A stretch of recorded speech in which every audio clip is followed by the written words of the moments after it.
Welcome to Triple R News.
PSCS తరఫున ఇక్కడ వడ్ల కొనుగోలు కేంద్రం ప్రారంభించడం అయినది.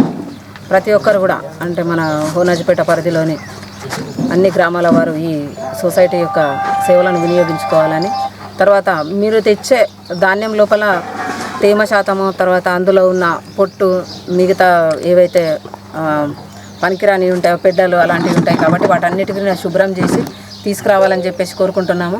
మంచి ధాన్యం తీసుకొచ్చి మంచి రేటు తీసుకోవాలని చెప్పేసి అందరికి కూడా తెలియజేయడం అవుతుంది. ప్రతి ఒక్కరు కూడా గవర్నమెంట్ అనగానే ఏమవుతుందంటే ఏదైనా సరే తీసుకుంటారనే ఒక ఉద్దేశంతో దాన్ని పొల్లు తీసేయకుండా అట్లాగే తీసుకొని రావడం జరుగుతుంది. కాబట్టి రైతులందరూ కూడా దీన్ని గమనించి అండ్ పుల్లు లేకుండా ఉంచి మీరు మంచి ధాన్యాన్ని ఇస్తే మేము కూడా మంచి రేట్ ఇస్తున్నాం కాబట్టి మీరు మంచి ధాన్యాన్ని తీసుకొస్తారని చెప్పేసి తేమ లేకుండా ఇంకా అందులో అంటే వేస్ట్ మెటీరియల్ ఏం లేకుండా తీసుకొచ్చేసి మీరు మా గవర్నమెంట్ ఇచ్చే రేట్ని తర్వాత సన్నధాన్యానికి మీకు 500 బోనస్ కూడా ఇస్తుంది కాబట్టి ఈ అవకాశాన్ని కూడా వినియోగించుకొని దళారులను నమ్మి మోసపోకుండా మీరు గవర్నమెంట్ ఇచ్చే రేటుని గవర్నమెంట్కి ఇచ్చేసి గవర్నమెంట్ ఇచ్చే రేటుని తీసుకుంటారని చెప్పేసి అందరికీ మనవి చేస్తున్నాను.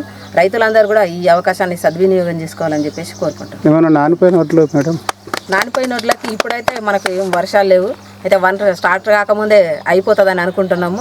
దేవుడి దయ వల్ల మన సెంటర్స్ అన్ని క్లోజ్ అయ్యే వరకు వర్షాలు పడకూడదని కోరుకుంటున్నాను. ఒకవేళ నానిపోయినప్పుడు ఆలోచిద్దాం, ఇప్పుడు రావట్లేదు కాబట్టి దాని గురించి వద్దు. అందరికీ నమస్కారం. ఈరోజు దర్పల్లి మండల్ ఉన్నాజిపేట్ ప్రాథమిక సహకార సంఘం ఆధ్వర్యంలో చేపట్టినటువంటి వరి కొనుగోలు కేంద్రానికి ప్రారంభించడానికి వచ్చినటువంటి ముఖ్య అతిథులు ఎంఆర్ఓ గారు, ఆర్ఐ గారు, బాలదన్న గారు, దర్పల్లి చైర్మన్ గారు, మా తోటి డైరెక్టర్లందరికీ నా యొక్క నమస్కారం. గవర్నమెంట్ ఇప్పుడు 2011లో కిరణ్ కుమార్ రెడ్డి గారు ఉన్నప్పుడు ఈ కొనుగోలు కేంద్రాలను ప్రారంభించడం జరిగింది. బయట అమ్ముకోకుండా, బయట అమ్మితే దళారులకు మోసపోకుండా ఈ యొక్క దాన్ని సద్వినియోగం చేసుకోవాలని చెప్పేసి కోరుతున్నాము. అలాగే గత ప్రభుత్వం ఇప్పుడున్న ప్రభుత్వము గత సీజన్ నుంచి సన్నపడ్లకు 500 రూపాయలు బోనస్ ఇస్తుంది కాబట్టి బయట ఒక్క ఇత్తు కూడా అమ్మకుండా అందరూ కూడా సెంటర్లలోనే అమ్మి యొక్క లాభాలను పొందాలని చెప్పేసి కోరుతున్నాను. చాలా కేసులు ఈ ప్రభుత్వాధికారులకు ఇబ్బందులు ఏర్పడుతున్నాయి. దాన్ని దృష్టిలో పెట్టుకొని దొడ్డు రకాన్ని తగ్గించి సన్న రకానికి పెంచాలని చెప్పేసి 500 బోనస్ ప్రకటించారు ముఖ్యమంత్రి గారు. మరి నిజంగా కూడా చాలా గొప్ప విషయం, రైతుల కోసం కాంగ్రెస్ పార్టీ తీసుకున్న నిర్ణయం. ఈ సన్న వడ్లకు 500 బోనస్ వల్ల మనకు చాలా లాభాలు ఉంటాయి. ఒకటి, సన్న బియ్యాన్ని తీసుకున్న ప్రతి వ్యక్తి దాన్ని వాడుకుంటాడు, అమ్ముకునే అవకాశం ఉండదు. ఎప్పుడైతే తప్పుడు మార్గం మానుకుంటుందో దానివల్ల క్రైమ్ రేట్ తగ్గుతుంది. మనం చూస్తున్నాం ఇలా పోలీస్ స్టేషన్లో ప్రతిరోజు దొడ్డు బియ్యాన్ని పోలీసులు పట్టుకోవడము, మనం పోయి ఎమ్మెల్యే గారిని బతిమలాడము, కేసులు, ఇట్లాంటి చాలా ఇబ్బందులు ఎదురవుతున్నాయి. కాబట్టి మరి రైతులు కూడా రానున్న రోజులలో దొడ్డు రకాన్ని పూర్తిగా మానుకొని సన్న రకాన్ని పండించాలి. ఖచ్చితంగా గవర్నమెంట్ ఎప్పుడు రైతులకు బోనస్ ఇస్తుంది. బోనస్తో పాటు వచ్చిన బియ్యం మనం అందరం వాడుకోవడానికి కూడా ఉపయోగపడుతుంది. కాబట్టి ఖచ్చితంగా అందరూ రైతులంతా సన్న వడ్లనే ఈ సీజన్లే కాకుండా వచ్చే సీజన్లో కూడా సన్న వడ్లకే ప్రాధాన్యం ఇవ్వాలి. దాంతోపాటు సీడ్ ఫ్యాక్టరీలకు కానీ ప్రైవేట్ కంపెనీలకు కానీ రైతులు వడ్లు అమ్మవద్దు. ఎందుకంటే మనం ప్రైవేట్ వ్యక్తులకు వడ్లు అమ్మితే గవర్నమెంట్కు ఏవైతే సొసైటీలు, ఐకేపీల ద్వారా మనం కొనుగోలు చేస్తున్నామో వాళ్ళకు వడ్లు రాకపోతే వాళ్ళకు వర్కర్స్ ప్రాబ్లం అవుతుంది. వర్కర్స్కు చేతి నిండా పని ఉంటేనే మనకు వర్కర్స్ దొరుకుతారు. వర్కర్స్ ఉంటేనే మనం పని చేయగలుగుతారు. మరి మనం వడ్లు ఇస్తేనే వాళ్ళు వర్కర్స్ని తేయగలుగుతారు, కాంటలు నడిపించగలుగుతారు. కాబట్టి ఏదో 10-5 అప్పటి పూర్తి ఎక్కిస్తామని చెప్పి అంతకంటే ఎక్కువ లేట్ చేస్తారు, మోసం చేస్తారు, మొత్తం ఉంచుతారు. కాబట్టి రైతులు ఎట్టి పరిస్థితుల్లో ప్రైవేట్ వ్యక్తులను, సీడ్ ఫ్యాక్టరీలను నమ్మవద్దు.